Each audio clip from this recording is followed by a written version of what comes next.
Hey guys, it's Melissa here. As you can see, today I'm not at my home, but I'm actually at my second home, which is my cabin that's in El Dorado National Forest.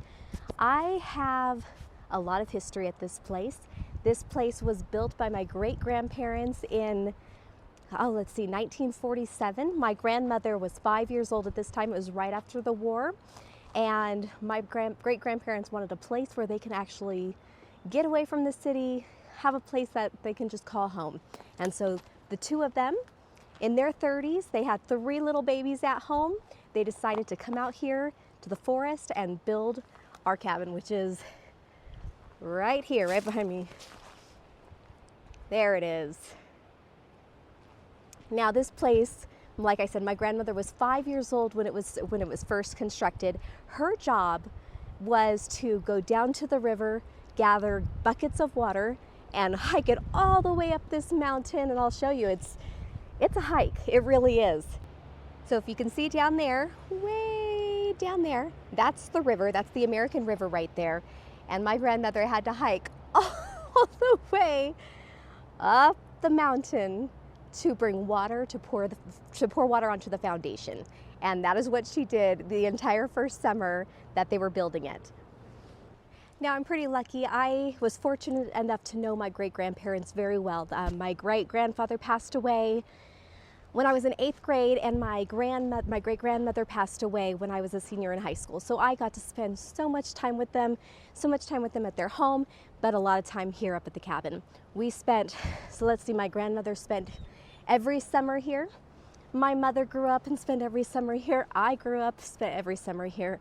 And thankfully, my kids has been able to come up here and spend their summers. But because of how often I am up here at the cabin, I wanted to take you around and just show you what this place is, and hopefully you could see how special it is. Now, I will say back in 2021, we did have a huge fire here. It's called the Caldor fire, and it wiped out our forest. This area really had no sun because the amount of trees that there were here, and now it is a very sunny location because we lost so many trees. Thankfully, our cabin was not burned down. I don't know how that happened, but we had 4 cabins that were directly across the street from us that actually burned down. So we are really fortunate that it did not. I mean, we have a wood shingled roof as well, and it still did not burn down. So we are, like I said, very fortunate about that. But I can show you around, show you all the damage that happened. We did get permission from the Forest Service to actually plant the native trees here. So I will show you around where I want to plant these trees when we eventually get them, and hopefully in the springtime, and just really start making this place beautiful once again. Now here I am on the actual cabin road.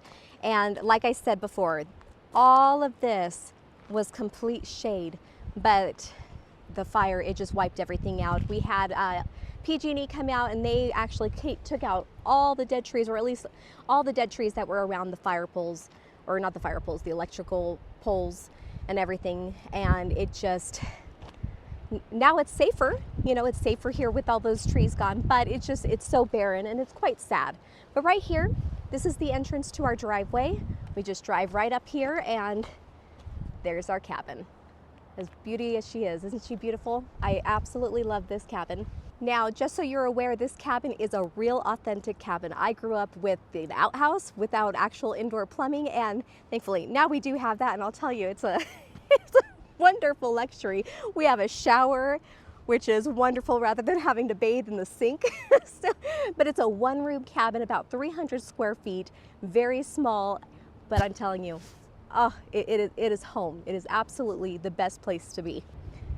So 3 of the cabins that were actually burned down, one of them was right here. The second one was over there. The third one was right here next to the boulder. And I'll tell you, that cabin was absolutely beautiful. It's quite sad. And these people, they were here just as much as we were. So, and they had little kids as well. And so my kids got to play with their kids. And so it's quite sad. And I'm not noticing any signs of able to build because Forest Service cabins are very hard to come by. The 4th one is actually all around the corner. Now right here we had a beautiful ponderosa pine that was just absolutely humongous, and it was gorgeous, that burned down in the fire. Same with that other tree that was right next to it. A lot of these trees really just died from the smoke. I'm surprised the amount that survived, but as you can see as we're walking on the road over here, just everything that was cut down. And everything that you see is cut down was because of the fire, not because we cut it down, because I don't cut down trees that are healthy in my forest. Oh, thankfully we still have color. And I mean, look at the oaks. Isn't that beautiful? I absolutely love coming to the forest in the fall time because of the amount of color. I mean, we have some dogwoods down the road that are absolutely beautiful. Here's some oaks. Now I am walking up my driveway, and as you can see, the fire absolutely came over here and destroyed a lot of the trees in the driveway as well. We have some steps that walked up, and look at the fire damage over here from the steps. Isn't that amazing? Absolutely incredible just how much fire damage was here. If I sound out of breath, it's because we are at a pretty high elevation and I have a hard time acclimating to the elevation. I'll be okay. It's just I huff and puff a little more than I do at home. So that's why you hear me huffing and puffing. Oh, I would love to plant some more sugar pines if I can find some and get a hold of some. There's a beautiful sugar pine tree right here. It has a little bit of scorching on it, but the bark does what it does best, and it really protected it. I mean, look at that. Tiny bit of scorch, that's it. But the sugar pine, which is hundreds of years old, just survived. This tree survived. Again, the bark did what it's supposed to do. Protect it. It's my kids' fort, but look at the grove of baby trees. Oh, it's so sad. All the way up there, it's a beautiful grove right here, and I've been watching them grow my whole entire life.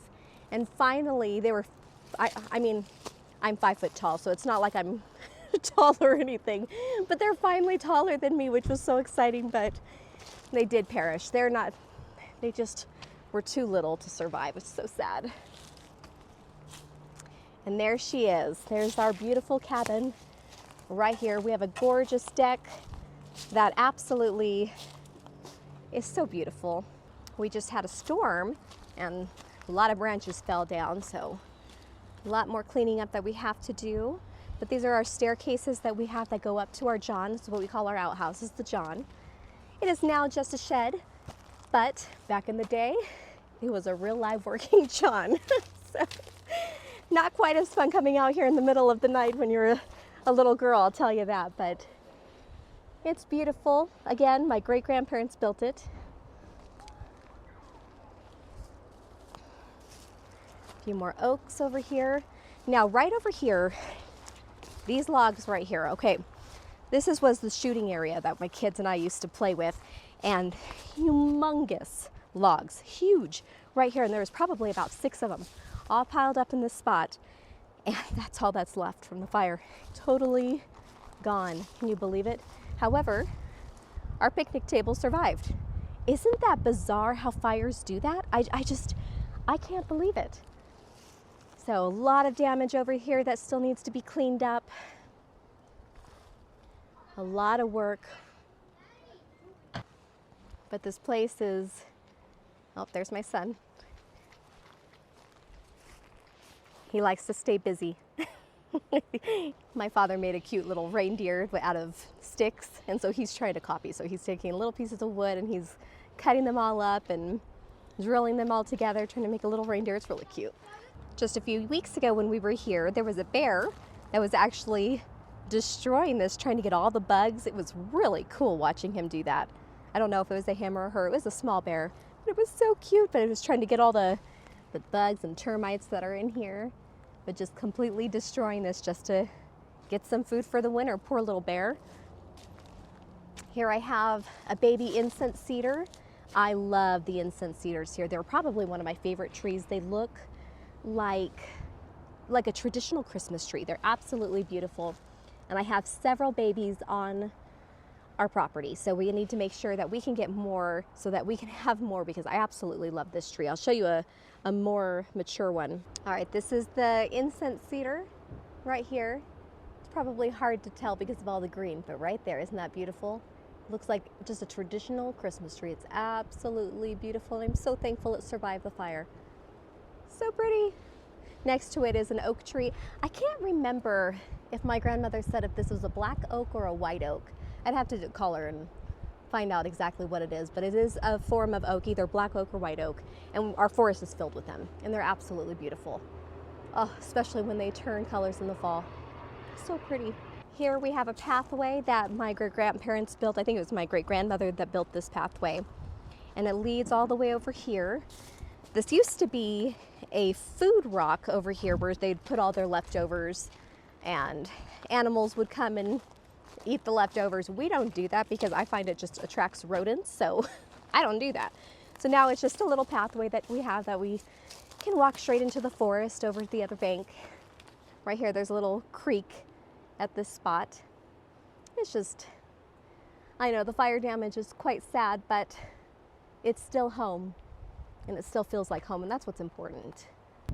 So here's some of the fire damage. Right here, we are so close to our cabin. I mean, look at this.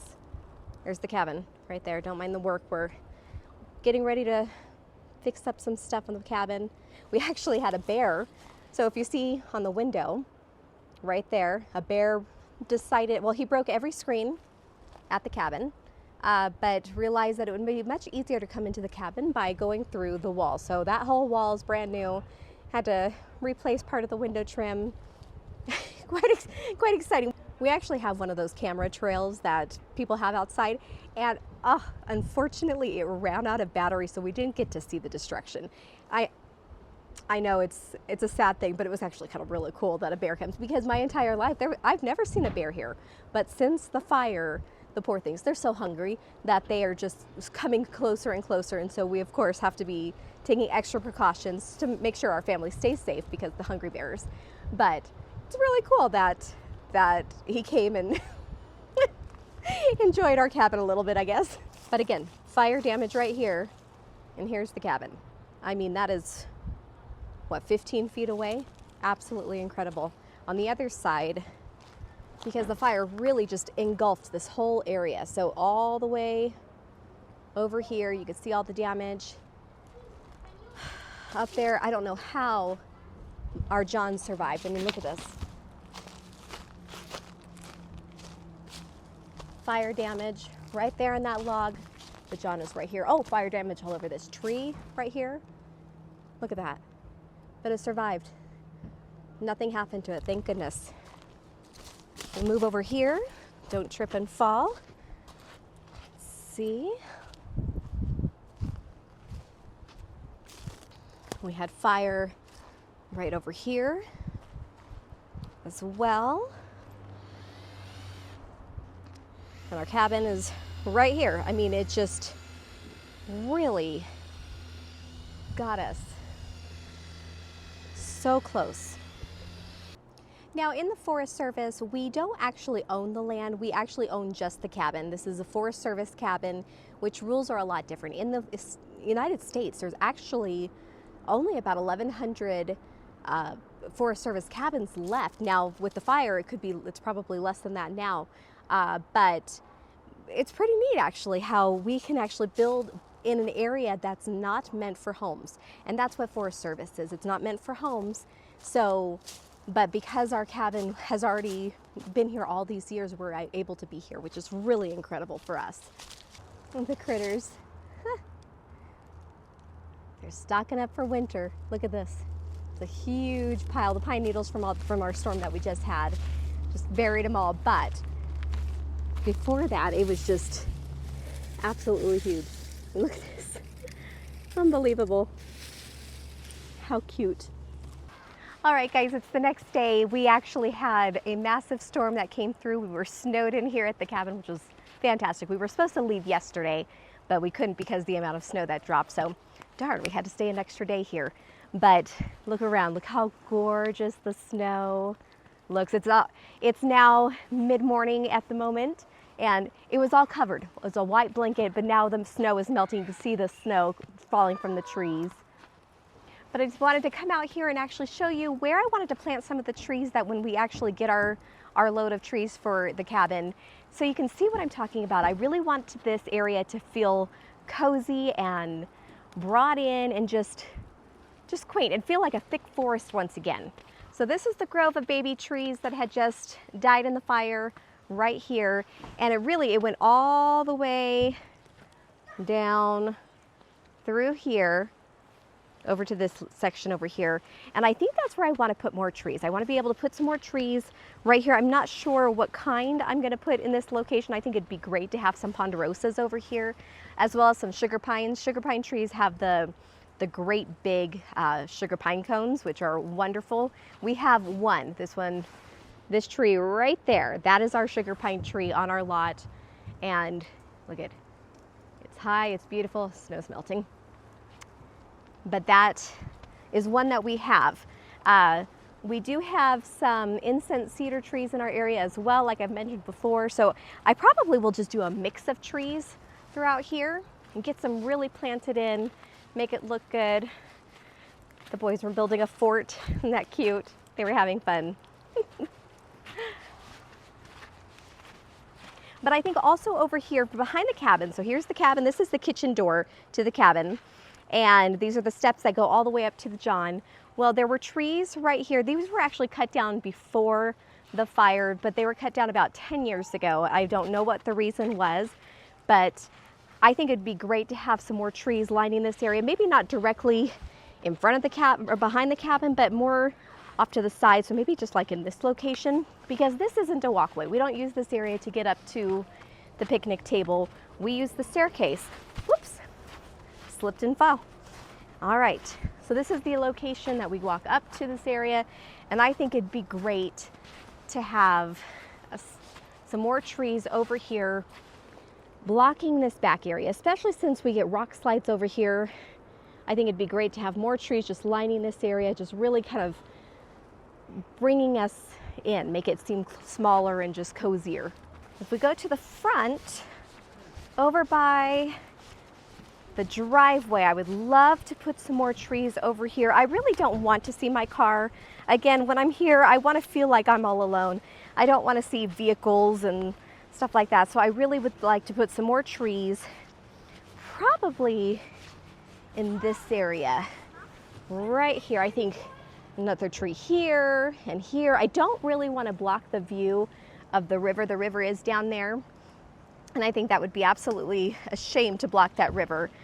You can only see it when you're up on the deck of the cabin right there. You can see everybody, we're boarding everything up for winter. But I think it'd be great to have some stuff right there. And again, right here in this location, just to block the driveway. I think it'd be great to have just a line of trees here as well on that side. I would love to put some trees over here as well.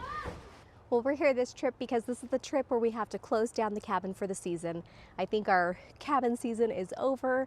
The weather is starting to drop really dramatically where it's starting to freeze now. So we've got to shut off the water, empty our tanks, get the shutters put up on the windows so that we can close it for the winter. Now, when I was a kid, we did still come up in the winter.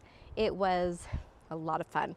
My dad had this 4-wheel drive Bronco, and we just came over. We had lots of Thanksgivings here, but I don't have a 4-wheel drive car, so it makes it difficult. And when the snow plows, they take the snow off the highway, it kind of blocks our entrance into here. So it's really hit and miss, depending on how mild or how heavy our winter really is really if we get to come up here in the winter or not nowadays. So, but I want to thank you guys for coming along. I hope this was fun to look around and see how people live. This is life. You know, this is life in my family. This is a place that is very near and dear to me. It is so fun. I absolutely love being here, and I love that I get to bring my kids up here. I think that is so special that they get to have the same type of memories I did. And I'm so thankful for my great-grandparents for taking the time to build a structure like this. Can you imagine? I mean, it is building a house, really. And they were in their 30s when they did it, and they just got to work, the two of them. The only thing they had help with was the roof. And my grandfather asked my great-grandfather asked his buddies to come along, and they all built the roof together. But everything else, they did it themselves with 3 little babies. I can't imagine. That must have been so hard, but they did it because they wanted to enjoy it and they wanted it to be passed along, which it has been loved ever since. All right, guys, thanks for joining me, and I hope you guys have a great time. Bye.